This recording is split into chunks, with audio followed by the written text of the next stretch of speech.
Oh, say, can you see? Of course you can, because I'm going to show you. We're making 4th of July fruit skewers, all decked out in true red, white, and blue fashion. Hey, I'm Fucci, and welcome to Tiny Kitchen Big Taste. If you haven't already noticed, we're celebrating the 4th of July. Yay! It is one of my most favorite times of year. It's also prime time for barbecues and really great food. But what if you don't have a ton of time to make one of those fancy red, white, and blue flag cakes? Well, you can make these. They are so festive, so tasty, so easy to make. Y'all ready? Let's bring it.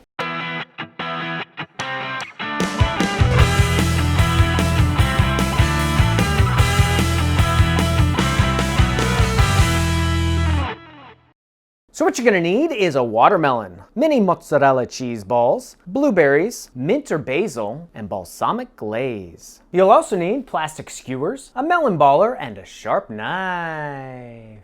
I love the 4th of July. It is one of my favorite holidays. Seriously, as a young buck, I used to love getting all dressed up in red, white, and blue fashion. Here I am at the parade in La Cañada, California. That's kind of cute, huh? Anyway, while I may not be wearing a very fashionable white V-neck sweater to the party this year, I will be rocking my Star-Spangled Chucks and bringing a plate full of these festive 4th of July fruit skewers. I love this recipe because literally 15 minutes to make top to bottom. So easy. The hardest part is cutting our watermelon, which is why I get one of these little pocket-sized watermelons. These things are great because they actually fit in our tiny kitchen refrigerator. All we have to do is make one cut right down the middle. Voila. Now, as a kid, I used to eat my watermelon with one of these melon ballers. I thought that's how you ate watermelon. So to say I am an expert when it comes to melon balling, that's not far from the truth. All we have to do is place our little melon baller in our watermelon, pull it out and place it in our separate bowl. Now you can make as many of these as you like. Sometimes I like to add just a little bit of pressure to make sure you get a rounded edge. Like I said, I am a trained professional. Now, once we're done with our watermelon, we can start building our skewers. We're just gonna pierce the watermelon with our skewer, and then we're gonna alternate between layers with our herbs. Today, we're using basil and mint. Now, I like using basil when I'm making these as an appetizer. I think it brings a nice spiciness to the skewer, and the mint, it sort of gives it that dessert feel. So I like to use that when I'm making it for dessert. But really, you don't need a ton of the herb, so I'm just gonna hand tear it. And then we'll just fold it in half and in half again.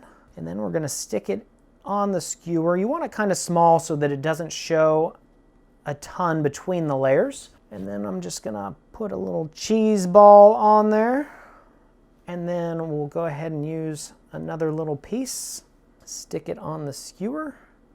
And we'll finish it off with one of these blueberries. I love the blueberries this time of year. These things are so big. It's like the size of your head. I mean, look at that thing. I'm gonna finish the rest of these and we'll plate them up. So check this out. We plated up our skewers in a little firework pattern. We're gonna finish it off with some of the balsamic glaze. We'll just go ahead and drizzle this right on top of our skewers. And then we'll finish it off with some of the fresh mint right there in the middle. The recipe for the skewers and the balsamic glaze are available on our website. You can also check us out at Facebook, Instagram, and Pinterest. And when you try this recipe, please let us know about it in the comments below. And don't forget to subscribe and hit that bell. Until next time, I'm Fucci reminding you that if I can make 4th of July fruit skewers in a kitchen this tiny, you can make them in yours. We'll see you next time on Tiny Kitchen. Big taste. Happy 4th. Oh, say. Oh. I can't do it. Oh, say, can you? It's that can. It's the can. Can